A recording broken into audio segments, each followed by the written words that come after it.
Well, here we are. Today is Friday, October 14th, 2022. My name's Larissa, and I'm going to continue reading the final book of Consolation of Philosophy by Boethius, book 5. And I might have to break it into two. We'll see. I've got some other stuff going on here.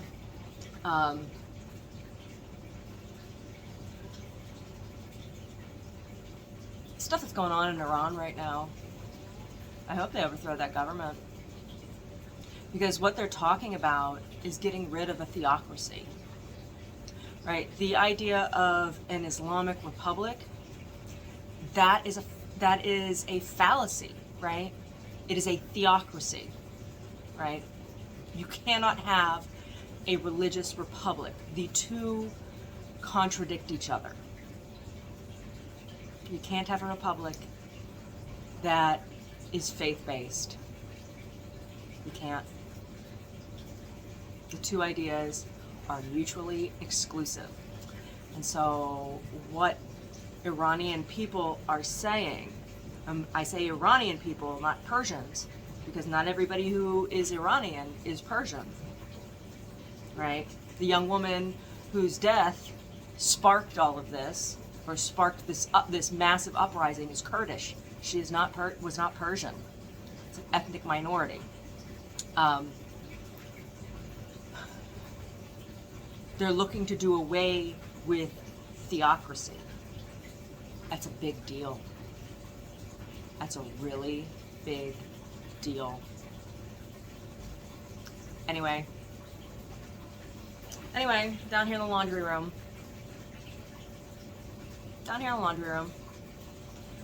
Doing some laundry. Consolation of Philosophy by Boethius, book 5. 1. She had finished her speech and now was turning to other matters she would discuss and explain, but then I spoke. Your words of encouragement are true indeed and worthy of your great authority. I know firsthand what you said a while ago, that the question of providence is bound up with many other questions, and I am wondering what you think chance is, if it is anything at all. Then she replied, I'm hurrying to pay the debt I promised and to open up for you a return to your homeland. Now these topics, though very useful to understand, carry us a little off the path of the journey we've begun. I'm afraid that you'll grow tired from the side trips and not have the strength to finish your proper course. Don't be afraid of that, I said. To learn about the things that delight me most will be like finding a place to rest, and at the same time, since every part of your argument would then stand on sure footing, there wouldn't be any doubt about the arguments that followed. Then she replied, I'll humor you. And she immediately began to speak these words. If anyone should define chance as a happening produced at random and without casual relationships, I would say that accidents don't occur at all, and I believe chance is an utterly empty word without any real reference to an underlying reality, for since God directs things into their order, is there any place left at all for random events? It's a true statement that nothing can come from nothing, and none of the ancients argues against it, although they applied it not to the first mover, but to matter subject to him, as a sort of fundamental notion of all reasoning concerning nature. But if something should arise without causes, it would seem to arise from nothing, and if this can't happen, chance of the sort that we described can't even exist. Well then, I asked, is there nothing that can properly be called chance or fortune? Is there something that escapes common notice to which we can apply these words? My friend Aristotle, in the Physics, briefly and rather accurately defined it. In what way? I said. Well, when something is done for a specific purpose, she said, but for various reasons something else happens that is different from what was intended, that is called chance. Such as if a man were digging in the ground in order to till his field and found a mass of gold. This is believed to have happened by a stroke of luck, but it does not happen out of thin air. It has its causes. But these causes come together unexpectedly and without being hoped for, and so they seem to have produced an accident. Yet, if the farmer hadn't been digging, and unless a man had dug a hole in that place and planted his money there, the gold wouldn't have been found. These causes, then, are the source of chance profit, which occurred by causes that came together and met each other not through the intention of the one performing the action of digging. For neither the one who buried the gold nor the one who worked the ground intended that the money be discovered, but, as I said, it happened and came about that this man dug where the other man buried the money. Therefore, we can define chance as an unexpected outcome that happened through the coming together of causes in situations where things were done for other purposes. But truly, that order which proceeds with its inevitable connections and which flows down from the fountain of providence makes these causes flow together and unite, and it directs all things in their time and places. Metrum 1. The Tigris and Euphrates together spring forth and arise from Archimedean rocks, the land where arrows shot by Parthians turn.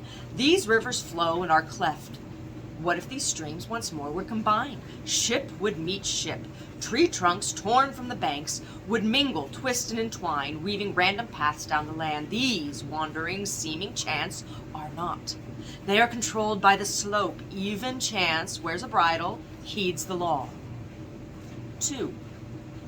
I see this, I said, and I agree with what you're saying. But in this series of causes bound together, is there any room for freedom of the will, or does the chain of fate bind every movement of human souls? There is, she said, for rational natures could not exist if there were no freedom of the will. Anything that by its nature uses reason also possesses judgment, which allows it to make decisions about things.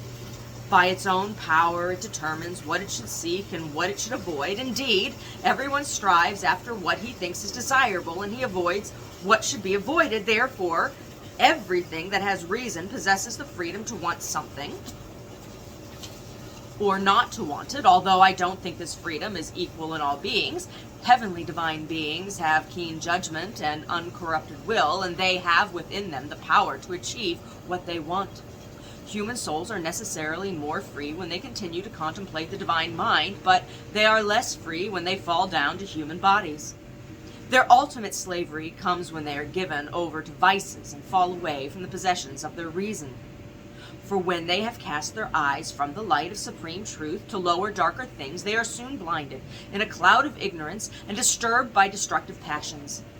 Assenting and yielding to these passions, they increase the servitude they've brought upon themselves, and in a certain way they're made captive by their own freedom. Still, that gaze of providence looking forth from eternity sees all things, and, in accordance with men's merits, arranges everything as it has been predetermined ahead of time. Metrum 2. The sun, clear and pure light, all things sees and hears, sang Homer with honeyed voice. But the sun prevails not in the earth's womb, the light of its rays too weak to burst even the sea's depths. Not so the builder of the universe. No mass of earth nor dead of night can stop his gaze from the heights, which what is, what has been, what is to come, he discerns, he surveys all. He alone is the true sun. 3. Then I replied, but wait, I'm disturbed again by an even greater difficulty.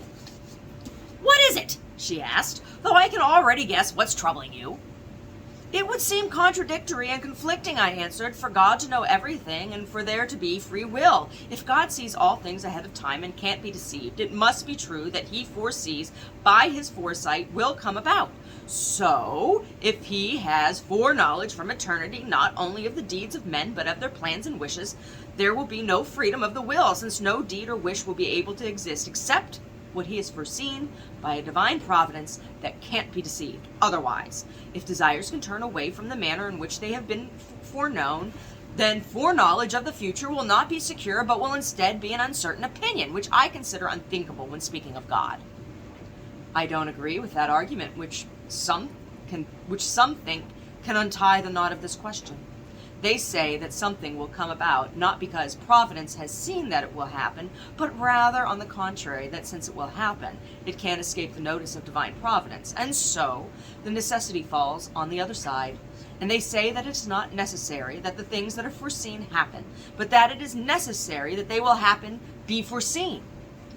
It is as if it were a matter of finding what is the cause of what, that the foreknowledge is the cause of the necessity of the future, or that the necessity is the cause of the foreknowledge of the future, rather than trying to show that, however the ordering of causes works, the outcome of things foreseen is necessary, even if the foreknowledge does not seem to bring about for the future events the necessity of their occurrence.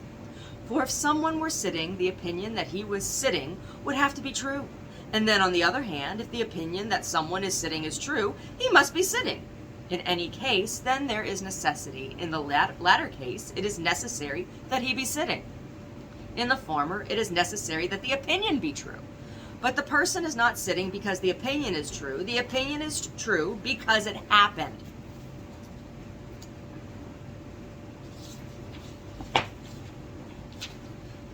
Because it happened first that the person sat down. So, although the cause of the truth does not come from the opinion, there is still necessity present on both sides. We can certainly reason along the same lines concerning providence and things in the future, for indeed, if things are foreseen because they will happen, they don't really happen because they are foreseen. But it is still necessary that either what will come about is foreseen by God, or that the things foreseen will come about as they are foreseen. This alone is enough to do away with freedom of the will. Besides, it's preposterous for the occurrence of temporal things to be the cause of eternal foreknowledge. But if we suppose that God foresees future events because they are going to come about, what else are we doing but thinking that once they happen, they are the cause of his most high providence? Furthermore, just as it is necessary that something exists if we know it exists, so if we know something will happen, it must happen.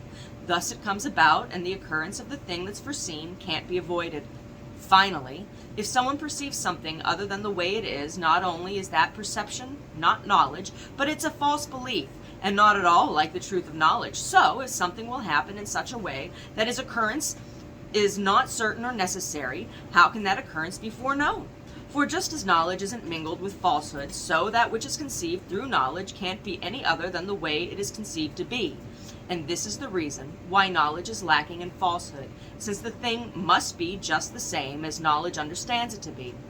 Tell me then, how can God know that these uncertain things will be, if he has judged that things will eventually happen? When it is possible for them to not happen, he is deceived, something we can't even consider, let alone say out loud. But if he determines that things will simply occur the way that they will occur, so that he knows that they can just as well happen as not happen, what kind of foreknowledge is that, when it doesn't grasp anything with certainty or sureness? How does this differ from the foolish prophecy of Tiresias? What should I say? It either will be, or it won't. Then how is divine providence better than human opinion, if he, just like humans, judges without certainty the things whose outcome is uncertain? But if, in the case of providence, the most certain fountain of all things, there can be no uncertainty, then there's a certain outcome for the things he foreknows will surely be. And so there is no freedom for human plans and actions, since the divine mind that sees all without error binds and constrains them to one outcome. As soon as we accept this idea, we can see how much damage is done to the sphere of human actions. In vain, we offer no good men, and to bad ones, rewards and punishments that are not merited by the voluntary actions of the soul. This would seem to be the greatest injustice of all, though it's now considered very just that wicked men be punished or good ones rewarded, since these men would have no free will urging them to either course, but would instead be compelled by the fixed necessity of the future. And so there would be neither vices nor virtues, but rather a mixed up and indistinguishable confusion of merits. We can conceive of nothing more wicked than this, since the order of all things would be carried out through providence, and nothing would be allowed to human intentions. It would happen that our faults proceed from the author of all things, and so there is no reason for hoping for something to happen, or for praying that something won't happen. For why should a person hope or pray to avoid something, when all things are tied up in unchangeable bonds? And so we will lose that single interaction between God and man that happens when we hope for something or pray for help, and we gain the priceless reward of divine grace in exchange for our proper humility. This alone is the means by which men seem to be able to speak with God and become united through prayer with the inaccessible light before they enter into it. But if we accept the necessity of future events, these prayers will seem to have no force. Then what will there be that will let us connect with the highest Lord of all things and become united with him. Thus the human race will have to grow weak, being separated and severed from its source. Metrum 3. What discordant cause dissolves the world's laws? What God establishes a war between two truths, so that each which singly stands, if mixed, wishes not to be joined? Or is there no discord between truths, and each to the other surely adheres? While the mind, buried in the darkness of the flesh, its light fire suppressed, can't know the finely fastened world? Why does the mind burn with such love to discover hidden signs of truth? Does it know what it desires in anxiety to know, but who labors to know things already known? And if he doesn't know, why seek in blindness? For who chooses or is able to follow the unknown, or how to discover the same? May ignorance devise to learn a form, or when it perceives the divine mind, does it know the sum of the parts? Now hidden in the clouds of the body, it is not totally obvious to self, losing the single things it holds on to the whole. Therefore, whoever seeks the truth is in neither condition, for within neither does he know, nor not know all things, but retaining the sum he remembers, and pulling them forth considers the things seen on high, so that those things saved he may add parts forgotten. 4. Then she replied, this is an old complaint concerning providence, one that Tully, when he classified the nature of prophecy, gave great attention to. And it is something that you yourself have looked into thoroughly and at length, but it hasn't been disentangled carefully or thoroughly enough by any of you. The reason for this cloud of confusion is that the movements of human reason are not able to approach the simplicity of divine foreknowledge. If they could understand it in any way, no uncertainty would remain. I will eventually try to untangle the question and solve it, after I have worked through the things that are disturbing you. Now I wonder why you consider as ineffective the argument of those who say that foreknowledge is not the cause of the necessity of all things that will be, and that the freedom of the will is not impeded by foreknowledge. Surely you don't have any other opinion regarding the necessity of future events, except that those things that are foreknown cannot fail to come about. Therefore, if knowledge in advance is not tied up with the future events, which you yourself said a little earlier, how is it that the outcome of things dependent on the will are forced into a fixed outcome? Now, for the sake of argument, so you can consider what would follow. Let's suppose that there were no foreknowledge. Surely the things that come about through the will wouldn't be forced by necessity, would they? Not at all, I replied. Well, on the other hand, let's suppose there is foreknowledge, but that this foreknowledge confers with it no necessity upon things. The same freedom of the will would remain absolute and intact in my opinion, but foreknowledge, you will say, may not entail the necessity of outcome for future events, but it is still a sign that they are necessarily going to happen. In this way, then, even if there had not been foreknowledge, it would stand to reason that the outcome of future things would be necessary, for indeed every sign shows what exists, it doesn't bring about what it points to, so it must be demonstrated first that nothing happens without necessity, if it is to be evident that this pre-awareness is a sign of necessity. Otherwise, if there is no necessity, then the pre-awareness could not be a sign of a thing that doesn't exist. Now truly it is certain that a proof relying on firm reason ought to proceed not from signs and arguments sought from the outside, but from inherent and necessary causes. But how can it be that future events which are foreseen should not come about? It would be as if we believed that the things Providence foreknows will happen won't happen, instead of only thinking that they might happen, and that no necessity in their nature would make them happen. And you can easily consider this argument from the following. We see many things subject to our own vision as they are happening, such as what we see charioteers doing as they guide and steer their teams, and other things of the sort. Does any necessity cause any of these things to come about? Not at all, I replied.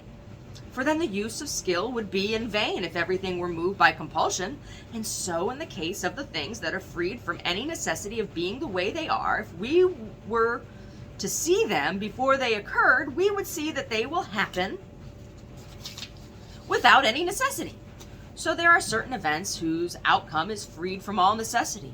For I don't think anyone will say this, the things that we are seeing now weren't going to happen before they occurred, and so the occurrence of these things, even though they are foreseen, is free. For just as knowledge of things in the present conveys no necessity on them as they happen, so the foreknowledge of future things places no necessity on them to make them come about. But you will say that this very question is in doubt, whether there can be any foreknowledge of these things that have no necessary occurrence. For these ideas seem to you to be in conflict, and you think that if things are foreseen ahead of time, that necessity must result, and that, if necessity isn't present, things can't be foreknown, and that nothing can be perceived by knowledge unless the thing is certain. But if the things of uncertain outcome are seen as if they were certain, this view is clouded, not the truth of knowledge. For you believe that to think things are different from the way they are is opposed to the integrity of knowledge. The cause of this error is that everything that any person knows, he thinks is known only from an object's nature and ability to be known. But the truth is the exact opposite, for everything that is known not according to its ability to be known, but rather according to the ability of the knower. So, to show this with a brief example, sight recognizes the roundness of an object in one way, while touching recognizes the same roundness in another. By sending out its rays, sight at a distance sees simultaneously the whole object. But touch takes hold of the round object, joins together with it, and by moving around the whole circumference understands its roundness part by part. In the same human being, the senses perceive in one way, the imagination in another, reason in another, and intelligence in yet another. For these senses understand a figure as it is bound up in the matter subject to it, but the imagination understands the figure alone without its matter, and reason also goes beyond the figure and examines with a universal outlook the form of the thing itself as it appears in individual objects. But the eye of intelligence is loftier still, going beyond the bounds of the sphere. It gazes with pure vision of the mind upon the simple form itself. And we must consider this carefully, since the higher power of understanding embraces the lower, but the lower does not in any way rise up to the higher. Indeed, the senses are of no value apart from the material, nor does the imagination see the universal forms, nor the reason grasp the simple form, but intelligence, as if looking down from above and grasping the form, distinguishes everything subject to the form, although it does so in a manner in which it comprehends the form itself, which cannot be known to anything else. For it understands the reason's view of the whole, and the imagination's view of the figure, and also the matter that is perceived by senses, but not by using reason, imagination, or the senses, but by one stroke of the mind, looking forth at all things according to form, so to speak. And reason, too, when it considers something universal, using neither imagination nor the senses, understands what is subject to both the imagination and the senses. For reason is that which defines the universal nature of things. It has conceived in such a way as this: man is a rational animal with 2 legs, and although this is a universal idea, no one is unaware that it is a thing perceivable by sense and by the imagination, but that reason considers it not by these means, but in a rational conception. The imagination also, although it takes from the senses the origin of its seeing and forming of figures, still without the senses surveys all sensible things in a way that is not characteristic of the senses, but of the imagination's means of judgment things. Do you see then that in understanding, everything uses its own ability rather than the ability of the things to be known? This is as it should be, since every judgment is the act of someone judging. It must be the case that everyone accomplishes this work not from a power outside him, but through his own power. Metrum 4. The porch once brought obscure old men who believed that from outside the body, senses and ideas were impressed on the mind, just as when with a quick stylus we fix letters on a smooth, unmarked page, but if the mind, flourishing with its own activity, explicates nothing but patiently lies waiting, imprinted with marks of others, so that just as a mirror returns empty images, how does the concept thrive, discerning all things with mind? What power perceives single things, or what power divides things known? What collects again things divided and taking one path or another? What now introduces the head to the highest things, now falls to the things of earth, then returning to itself, contradicts falsehood with truth? This is the efficient cause, more powerful than that which passively waits for marks impressed from outside. Yet senses affected first in the living body move and excite the power of the mind, as when light strikes the eyes or when a voice rattles the ear. Then the excited mind's vigor summons ideas held within, calls them to similar motions, and applies them to marks from without. Outward images to inner forms are mingled. 5. But when we perceive objects, even through characteristics from these objects affect the instruments of the senses when they encounter them. And although the effect upon the body precedes the strength of the mind as it does its work and calls forth upon itself the mind's action, meanwhile stirring up the forms resting within, still I tell you the mind within the body is not engraved upon by the object perceived through senses, but by its own strength makes judgment about the effect occurring to the body. By all the more do all those beings freed from bodily limitations now follow external objects in making determinations, but rather they set free by the act of their mind. And so, on the same principle, many different ways of knowing belong to different kinds of beings. Sense alone, which lacks all other ways of knowing, belongs to beings that lack motion, such as sea mollusks, and things that are nourished by clinging to rocks. Imagination belongs to beasts that move, in which there seems to be some desire to seek or avoid things, but reason belongs to the human species alone, while intelligence belongs alone to the divine. And so it happens that knowledge, knowing not only its own sphere, but what pertains to others, surpasses those others. So then, what if sense and imagination oppose the concept of reasoning, saying that the universal which reason thinks it sees is nothing? For what can be sensed or imagined cannot be universal, they would argue. They would argue that either the judgment of reason is true and nothing can be perceived by the senses, or that since it is known by many things are subject to the senses and the imaginations, reason's view is groundless, for reason considers what is individual and subject to sense as if it were something universal. Now suppose reason should reply to these arguments, saying that it perceived what was subject to the senses or to the imagination by consideration of the universal, and that the senses and the imagination were not able to aspire to the understanding of the universal, since their knowledge can't go beyond physical objects, and that, concerning the understanding of things, we must believe in the stronger and more perfect judgment. In a debate of this sort, should we, who have the power of reasoning, imagine and sensing set aside reason's claims? In the same way, it is true that human reason doesn't think divine intelligence can see the future, except as it itself does. For this is the way you argue. If in any way future events don't seem to be fixed, necessary outcomes, it can't be known with certainty, and those events will come about. Therefore, there is no foreknowledge of these things, and if, on the other hand, we should believe, there's dust in the air. We should believe there is such foreknowledge concerning them, there won't be anything that doesn't result from necessity. Now suppose we could have the judgment of the divine mind, just as we were users of reason. In that case, since we have judged that imagination and sense should yield to reason, we would consider it most just that human reason should yield to the divine mind. Now let's climb up to the peak of intelligence. From there, reason will see what it cannot contemplate by itself, namely, how things that have no determined outcome are still seen by a certain and definite foreknowledge, and how this knowledge will not be opinion, but the simplicity of highest knowledge, limited by no boundaries. I think we're going to stop there for now. It's kind of a lot to think about, right?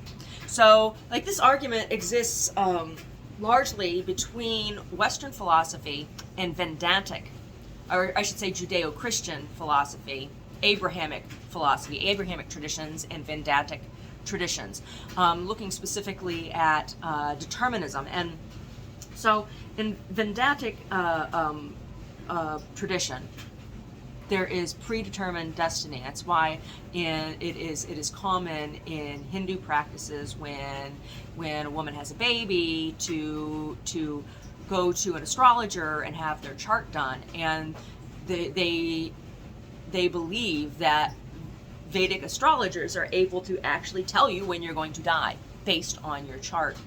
Now, it would be interesting to see how accurate that is, and also consider how much those predictions are influenced by like self-fulfilling prophecy kind of thing. It is considered unethical for parents to reveal to a child what their predicted death date is, but that is something that is common. And in Hindu tradition, it is also very common to have an astrologer, a Vedic astrologer, confirm the compatibility of two people before they are married, or people consult astrologers regularly. Whereas in Abrahamic tradition, it is considered taboo to say the mind of God, to claim to understand the mind of God. And so these things, even though astrology is in fact consulted in Abrahamic traditions, it is not used in the same manner. It's also why I read tarot the way I read cards, the way I read cards. I don't read in a deterministic way. I read with the in the tradition of the acceptance of free will, that a person is able to make a choice. It is also why I am a believer in choice, and why I'm not anti-choice when it comes to things like abortion, right? It's also why I'm anti-death penalty, right? Because you cannot know the mind of God, and providence is not something that is created by man. So, it's just all very interesting to think about. It's all very, very interesting to think about. Anyway, I gotta get out of here. The lint from the dryer, it's like making me want to scratch my face off. I gotta go get lunch ready anyway. So, almost done. I haven't decided whether we're going to read the contemporary criticism that's included in this book or not, or if I'm going to leave that for folks who decide that they're going to go get the book, order the book, or whatever, and read the footnotes. And we'll probably read the contemporary criticism. I seem to remember when I was reading the criticism that I thought they were all pompous jerks, but we will see, won't we?